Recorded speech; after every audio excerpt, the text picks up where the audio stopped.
大家好，欢迎收看叶红的古风视频。今天给大家带来的是唐代簪花仕女图的妆造展示。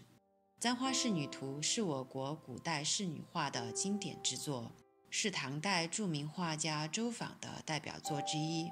并且是现代还原唐代妆造的重要依据，描绘了春夏之交，宫廷贵族妇女在园中赏花、斗犬、漫步游玩，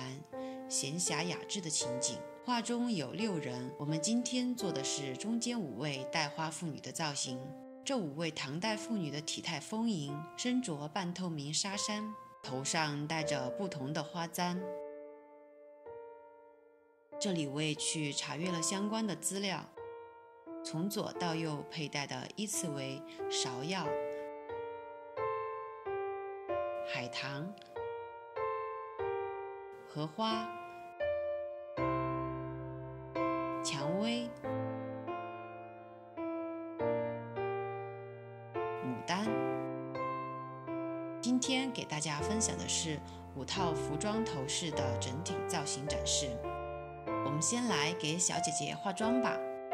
妆容部分我们还是还原簪花仕女图中的妆容，这里先将小姐姐浓密的眉毛给盖住，整个底妆比较的白，这里我们将底打得白一些。眼妆基本比较淡，画着有一条细长的眼线。因为小姐姐的眼睛比较圆，所以这里主要是用眼线来改变眼型。这个妆容比较有特色的地方就在于妆容的眉毛部分。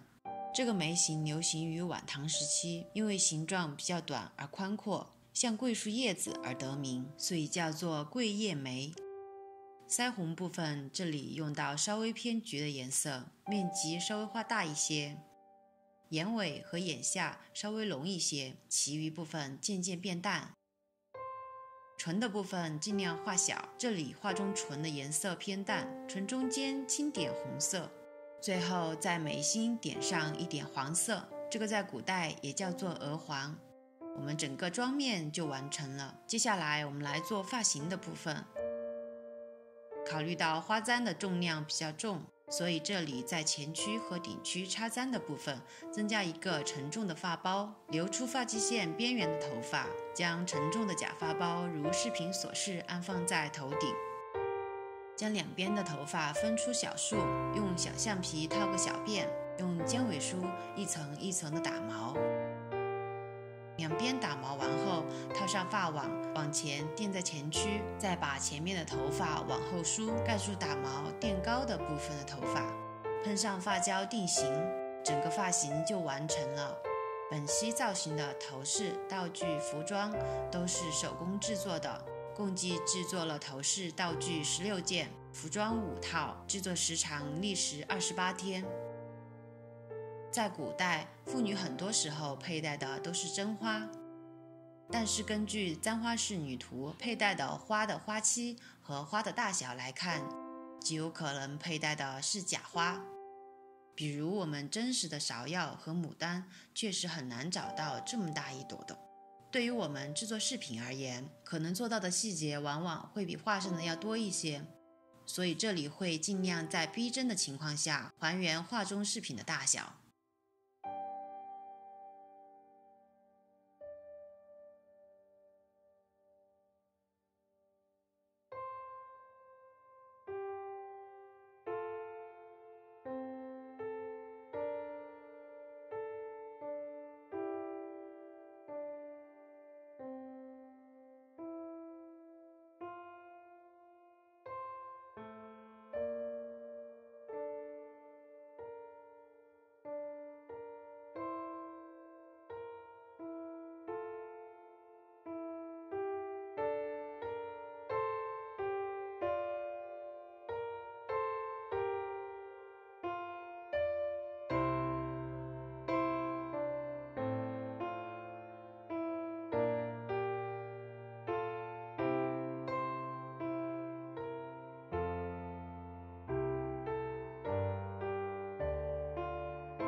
中国历代不同时期的审美习惯使妆面的种类异彩纷呈，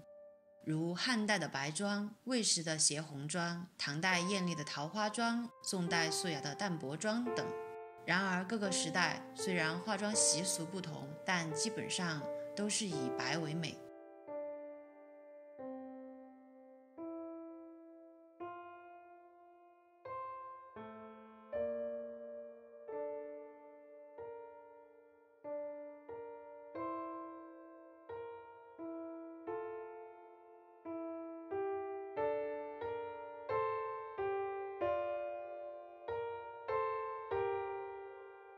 好了，本期的视频就到这里哦，我们下期再见，拜拜。